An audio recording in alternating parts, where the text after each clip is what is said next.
Ever wonder why 1950s housewives seemed so calm while managing chaos with a smile? They had strange habits, rituals so peculiar they've vanished with time. These weren't just routines, they were secrets that made life smoother, homes happier, and days magical. What if those forgotten habits hold answers we desperately need today? Welcome to a journey back in time, to an era when housewives had habits so strange they'd make you pause and wonder, did they really do that? The 1950s housewife lifestyle wasn't what we see in filtered Instagram posts today. It was raw, real, and filled with quirky rituals that somehow worked like magic. These women didn't have smartphones, meal kit deliveries, or robot vacuums, yet their homes ran like clockwork, their families thrived, and they still found time to look polished and feel purposeful. But here's the twist. Most of these habits disappeared forever. Why? Because the world sped up.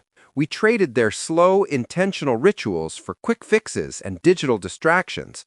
We forgot the wisdom hidden in their strange routines, the morning trick that set their mood, the odd cleaning habit that saved hours, the bizarre beauty ritual that boosted confidence without a mirror selfie in sight. I've spent weeks digging through old homemaking guides, vintage magazines, and forgotten manuals from the 1950s, uncovering habits that sound strange to modern ears but hold life-changing potential. Some made me laugh, others made me curious, but when I tried them, they transformed my chaotic 2025 life into something calmer, more intentional, and honestly, more joyful. In this video, we're uncovering 7 strange habits of 1950s housewives that vanished from our world but deserve a comeback. From their bizarre morning routines to their odd kitchen tricks, each habit reveals a piece of forgotten wisdom that could change how you run your home today. Stick with me. The first habit alone will blow your mind. It's about mornings, and trust me, it's deliciously strange. Let me paint the picture. It's 1955, dawn breaks softly over a quiet suburban street. A housewife wakes up, not to a blaring alarm or phone notifications, but to the smell of coffee she prepped the night before. Here's the strange part. Before she even brushes her teeth, she does something odd. She opens every window in the house, even in winter, for exactly 10 minutes. Why? Fresh air, they believed, wasn't just healthy, it was spiritual. It cleared yesterday's energy and invited today's blessings. Sounds bizarre, right? But there's science behind it. Fresh air floods your home with oxygen, wakes up your senses, and literally resets the atmosphere. In 2025, we live in sealed boxes, AC running, windows shut, air stale. I tried this habit for 1 week, cracked open my windows every morning, even when it felt uncomfortable. The difference? Instant. My brain felt sharper, my mood lighter, and my space alive. That stale, heavy feeling? Gone. This wasn't just a habit, it was a ritual. They understood something we forgot. How you start your morning shapes your entire day. And this strange 10-minute window trick was their secret weapon. A reset button disguised as fresh air. So that's the first strange habit, the morning window ritual that vanished but shouldn't have. Imagine starting every day with a clear mind and fresh energy, just like those 1950s queens did. It costs nothing, takes 10 minutes, and feels like magic. But this is just the beginning. 6 more strange habits are coming your way, each one weirder and more powerful than the last. If you're loving this journey into forgotten wisdom, smash that subscribe button right now and hit the bell so you never miss a secret. Drop a comment below. Would you try the window trick tomorrow morning? Let's bring these strange, beautiful habits back to life, together. Welcome back to our journey through the strange habits of 1950s housewives that disappeared forever. You've unlocked the first secret, that bizarre morning window ritual. But what comes next? Imagine walking into a 1950s kitchen and seeing something so odd you'd think it was a prank. A housewife, apron tied perfectly, talking to her vegetables. Yes, you heard that right. talking to them like old friends.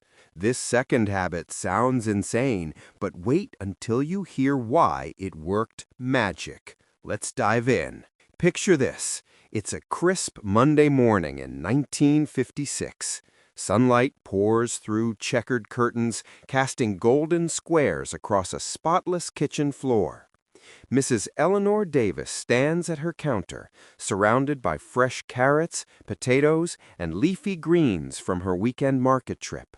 But she's not chopping yet. She's doing something strange, something her mother taught her and her grandmother before that.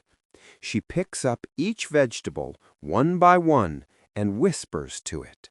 "You're going to make my family strong today," she says to a bunch of carrots. "Thank you for nourishing us," she murmurs to the potatoes, her fingers gently brushing the soil still clinging to their skin. Her neighbor once peeked through the window and thought she'd lost her mind.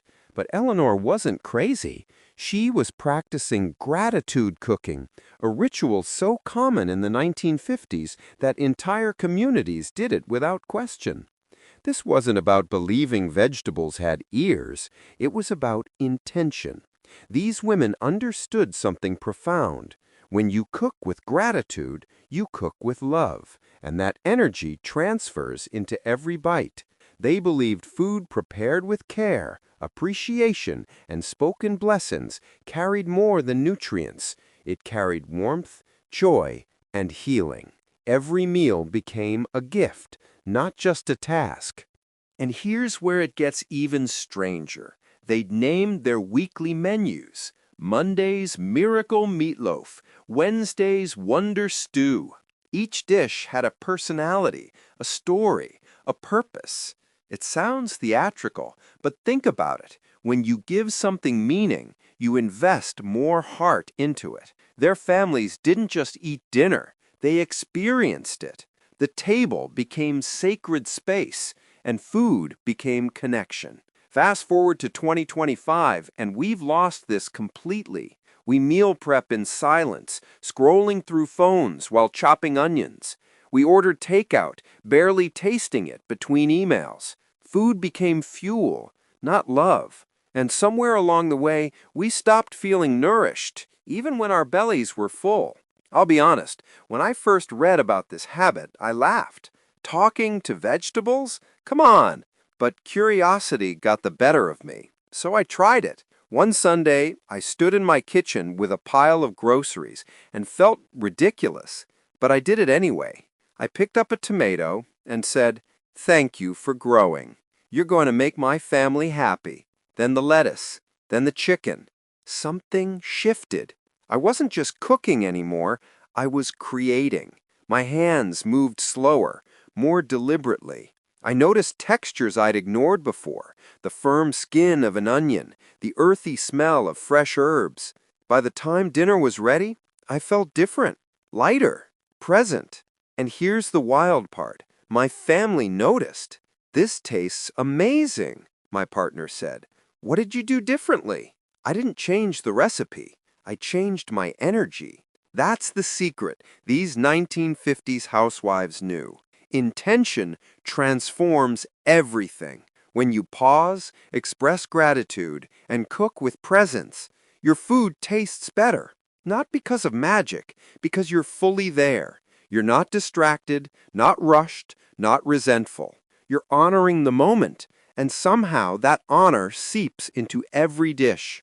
In our chaotic 2025 lives, we've forgotten how to be present. We multitask our way through meals and wonder why nothing satisfies us. This strange habit, gratitude cooking, might sound outdated, but it's actually the antidote to our modern emptiness. It's a 10-minute ritual that turns cooking from a chore into a meditation, from obligation into art. Here's how you can steal this strange habit for yourself. Next time you cook, before you start chopping or stirring, take 30 seconds. Hold your ingredients. Really hold them. Say thank you out loud or in your mind. Acknowledge where they came from, the nourishment they'll provide. If it feels awkward, that's okay. Do it anyway. Then, as you cook, stay present. No phone, no distractions, just you, your hands, and the food. Notice how it feels. Notice how the meal tastes different. That's the 1950s magic working through your modern hands. The afternoon sun hangs high over Maple Street in 1957. Inside number 42, something peculiar is happening. Margaret Thompson isn't cleaning her house, at least not in any way we'd recognize today. She's standing in her living room, hands on her hips, staring at her coffee table with the intensity of a general surveying a battlefield. Then she does something that would make modern minimalists weep with joy. She removes everything, every single item. The decorative bowl, the magazines, the coasters, even that little porcelain figurine her aunt gave her last Christmas. But here's where it gets strange. She doesn't put them back. Not yet. She's waiting. Waiting for what? For the room to breathe, as she calls it. For 24 hours, that coffee table will sit completely bare, naked, exposed. Her husband thinks she's redecorating. Her children think Mom's gone mad. But Margaret knows exactly what she's doing. She's practicing the lost art of furniture fasting. This third vanished habit sounds absolutely bizarre. 1950s housewives would regularly fast their furniture. They'd strip rooms completely bare for a full day, sometimes longer, letting spaces sit empty before thoughtfully redesigning them. It wasn't spring cleaning. It wasn't redecorating. It was something deeper, almost spiritual. They believed rooms accumulated visual clutter that exhausted the eye and mind, even if everything was perfectly organized. The philosophy was simple but radical. Emptiness resets energy. When you remove everything, you see the space with fresh eyes. You notice the light differently, how it moves across the floor at different hours. You feel the room's true size, its potential, its breadth. Then, when you slowly add items back, one by one, with intention, each piece earns its place. Nothing sits there out of habit or obligation. Everything has purpose. They do this quarterly, sometimes monthly. Living rooms, bedrooms, even kitchen counters got the treatment. Neighbors thought it was eccentric, but those who tried it became converts. The ritual forced them to question every possession. Does this serve me? Does this bring joy? Or is it just there? Long before Marie Kondo made decluttering trendy, these housewives were stripping their lives down to what truly mattered, one empty room at a time. And the wildest part? They claimed it made their homes feel bigger, calmer, and somehow more alive. Now, you're probably thinking, that sounds exhausting. Who has time to empty entire rooms in 2025? But here's what they understood that we've forgotten. Visual noise is real noise. Every object you see demands a tiny bit of mental energy. That stack of magazines you keep meaning to read? Mental energy. The decorative bowl collecting random keys and coins? Mental energy. The 3 remote controls, the unused candles, the picture frame you stopped noticing years ago? All mental energy, draining you in ways so subtle you don't even realize it. The 1950s housewife knew this instinctively. Her world was simpler, yes, but she actively kept it that way. Furniture fasting was her defense against creeping chaos. She understood that a clear space creates a clear mind, and a clear mind creates a peaceful home. I stumbled across this habit in an old 1958 homemaking guide titled The Art of Gracious Living, and honestly, I thought it was a printing error. Empty your furniture? For a whole day? But the more I read, the more it made sense. They weren't being extreme. They were being intentional. They were choosing peace over clutter, space over stuff. I had to test this. Last month, I picked my living room, the room I see first thing every morning, the space that sets my daily tone. I cleared my coffee table completely, then my bookshelf, then the side table. Within an hour, my living room looked like I was moving out. My partner walked in and froze. "Are we okay?" he asked, genuinely concerned. For 24 hours, I left it empty, and something strange happened. The room felt massive. I noticed sunlight hitting corners I'd never paid attention to. The space felt lighter, calmer, almost meditative. When I started adding items back the next day, I became ruthlessly selective. Half of what I removed never came back. The magazines? Recycled. The decorative junk? Donated. Only what mattered returned. Now my living room breathes. It's not empty, it's intentional. Every item has earned its spot. And my stress? Down. My mornings? Calmer. The 1950s housewives were onto something profound. Sometimes the best thing you can add to a room is nothing at all. And there you have it. 3 strange habits of 1950s housewives that disappeared forever, but maybe shouldn't have. From the morning window ritual that cleared stale energy, to gratitude cooking that transformed meals into moments of love, to furniture fasting that gave rooms space to breathe. These weren't just quirky routines. They were life philosophies wrapped in simple actions. Each one held a piece of wisdom we desperately need in our chaotic 2025 lives. But here's the truth. We've only scratched the surface. 4 more strange habits are waiting to be uncovered. Rituals so peculiar, so forgotten, that when you hear them, you'll wonder how they ever vanished. One involves nighttime routines that sound almost magical. Another centers on a bizarre laundry trick that saved hours. And the final habit? It's about mindset. A mental shift so powerful, it changed how these women saw their entire world. These 1950s housewives weren't perfect, but they understood something profound. Intentional living creates peaceful living. Their strange habits weren't about being old-fashioned. They were about being present, purposeful, and unafraid to do things differently. And in a world drowning in distractions, maybe that's exactly what we need. So if this journey resonated with you, if these strange habits sparked curiosity or made you think differently about your own routines, do me a favor, hit that subscribe button right now and ring the notification bell. We create a brand new video for you every single day, uncovering forgotten wisdom, exploring timeless habits, and bringing retro magic into modern life.